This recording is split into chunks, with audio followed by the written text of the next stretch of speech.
dari Yesus. Poin yang pertama saya masuk, Yesus mengalami transformasi atau perubahan besar karena punya disiplin yang tinggi. Matius 13 ayat 54 sampai ayat yang ke-56. Setibanya di tempat asalnya, Yesus mengajar orang-orang di situ, di rumah ibadat mereka.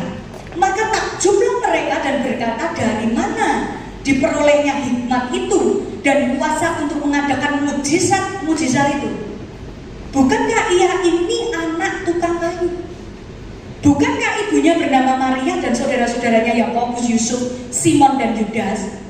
Dan bukankah saudara-saudaranya perempuan-perempuannya ada bersama kita? Jadi, dari mana diperolehnya semuanya itu? Nanti sudah bisa baca satu perikop yang sangat terkenal tentang Yesus ditolak di Nazaret di tempat asalnya.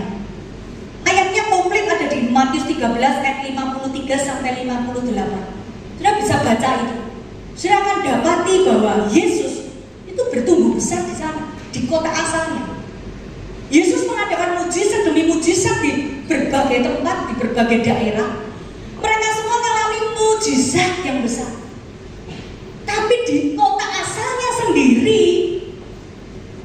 mujizat yang terjadi hanya terjadi. Kenapa? Banyak yang gak percaya. Padahal Yesus ada di sana. Dan ironisnya, tetangga-tetangga yang di sana yang mengerti pertumbuhannya Yesus, dia berkata, siapa dia? Kok dia? Kok Yesus yang ada mujizat? Kok bukan aku? Kok bukan orang itu? Kok bukan yang lain? Tetangganya kecewa dengan keadaan yang ada. Status sosial Yesus itu dari golongan yang gak mewah gitu, yang tidak terhormat. Mereka tidak dapat menerima bahwa pembuat mujizat itu tukang kayu. Mereka gak diterima, Yesus gak diterima. Dari kisah ini kita belajar bahwa ternyata ditolak secara luar itu gak enak.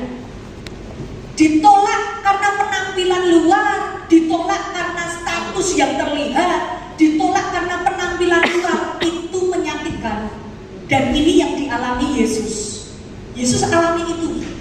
Tapi yang luar biasa kita belajar, walaupun banyak orang mengata-ngata Yesus gak terintimidasi. Yesus tetap semangat. Yesus tetap melakukan bagiannya.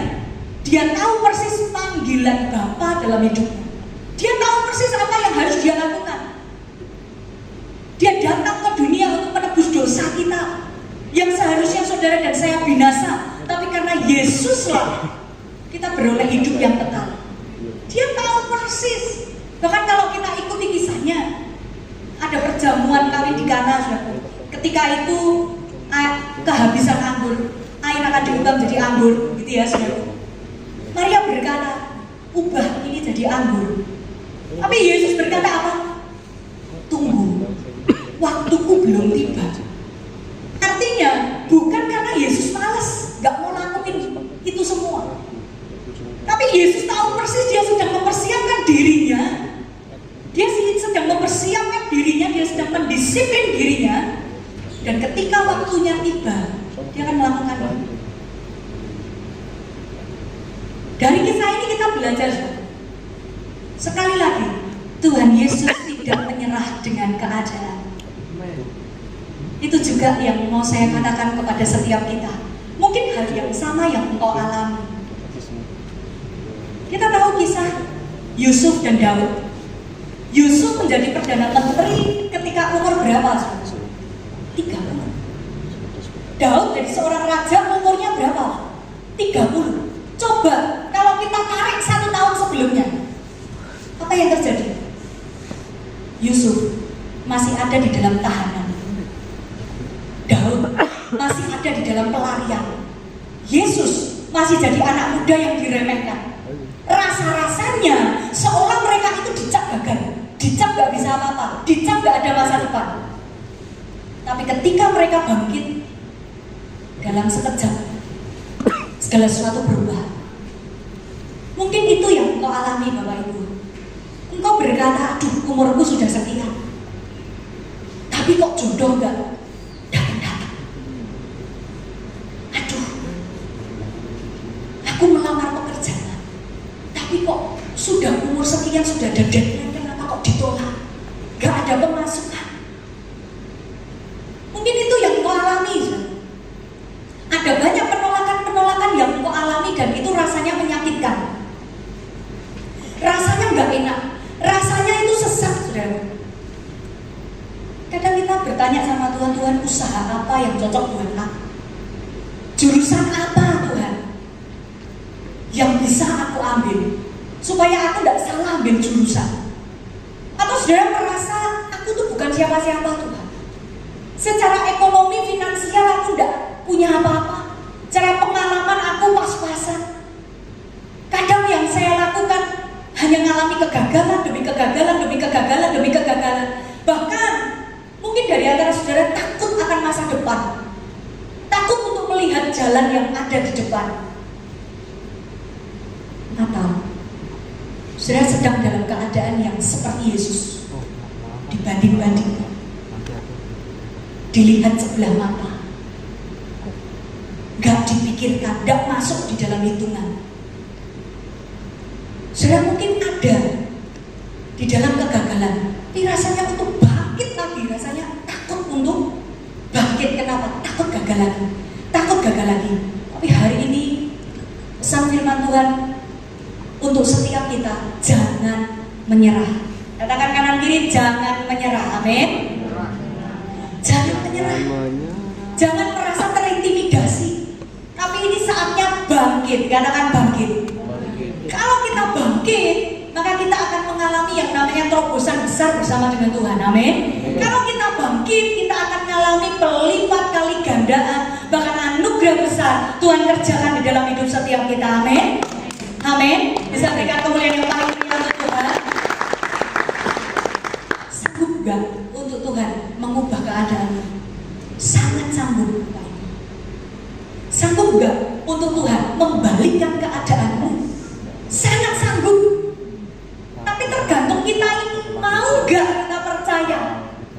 Kalau kita percaya, kalau kita mau disiplin mengerjakan apa yang kita kerjakan dengan baik, dengan jujur, tidak menyimpang ke kanan ke kiri, libatkan Tuhan setiap hari, setiap perkara kecil, maka Tuhan akan percayakan perkara yang lebih besar.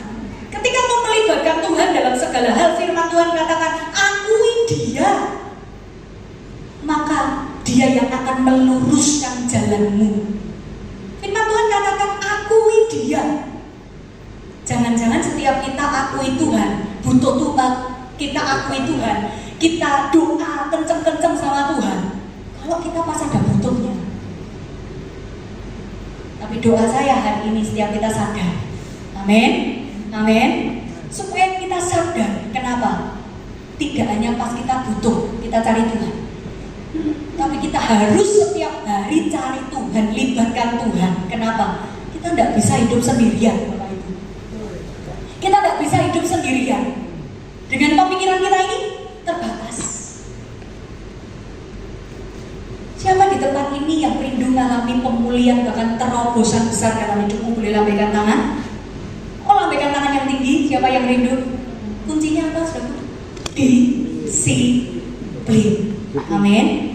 Sebesar apa perubahan yang akan terjadi di dalam hidupmu tergantung disiplinmu sebesar apa.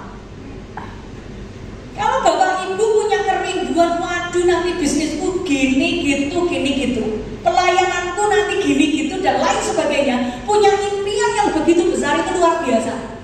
Tapi kalau nggak ada usaha, nggak ada disiplin untuk mengerjakannya, untuk mengusahakannya, itu seperti mimpi di siang bolong. Yes.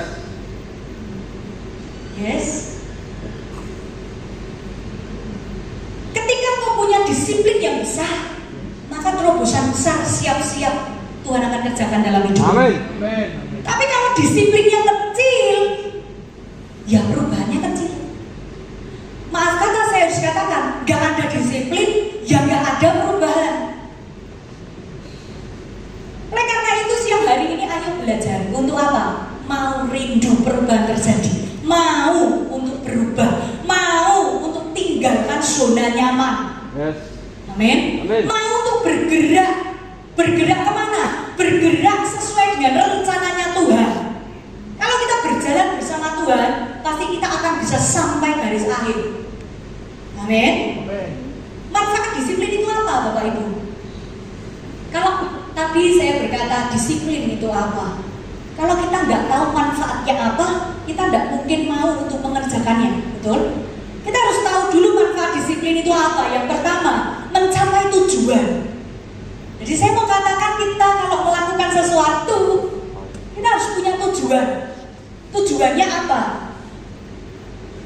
Jadi manfaat disiplin yang pertama, kita harus capai tujuan itu. Dengan disiplin kita bisa sampai goal.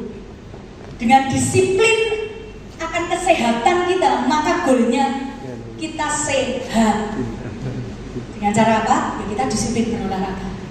Kalau kita mau sukses, ya kita disiplin. Bekerjanya pagi-pagi sebelum yang lain buka, sudah buka. Yang lain masih happy-happy holiday. Nah, kita sudah yang start awal, sudah memulai semuanya dari apa? Punya tujuan. Yang kedua, manfaat disiplin lebih sehat secara fisik dan mental. Contoh orang yang disiplin di dalam olahraga, maka tubuhnya akan sehat. Dalam tubuh yang sehat, terdapat jiwa yang sehat. Betul? Kalau tubuhnya sehat, jiwanya sehat. Jadi kalau jiwanya kurang sehat, orang di luar sana kita lihat ada jiwa-jiwa yang kurang sehat. Mungkin dia kurang piknik, Bapak Ibu. Kenapa? Tubuhnya nggak sehat, dia nggak mau bergerak, dia kurang fresh, sehingga jiwanya nggak sehat. Tapi ketika kita mau disiplin, kita akan bisa sehat secara fisik maupun mental. Jadi ini baik buat setiap kita. Disiplin yang berikutnya manfaatnya adalah hidup kita lebih produktif.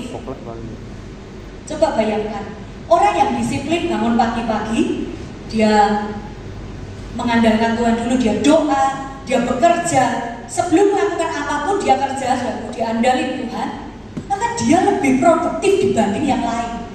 Yang lain masih tidur ngorok, saudaraku. Yang satu ini sudah punya jadwal sendiri, oh pagi harus ngapain, nanti siang harus ngapain, nanti sore malam harus ngapain. Semuanya terbagi rata dan hidupnya itu balance, seimbang. Dan itu indah, dan itu membuat hidup kita lebih produktif. Ada orang yang bekerja sampai larut malam, alarm tubuh ini sudah nggak digubris lagi. Apa yang terjadi? Dia dapat sebanyak apapun akan habis dalam seketika ketika tubuh ini sakit. Nggak imbang. Tapi ketika kita tahu ada waktunya untuk bekerja, ada waktunya untuk istirahat, ada waktunya, ada waktu tersendiri yang kita lakukan, ada pos-posnya, maka hidup kita akan indah.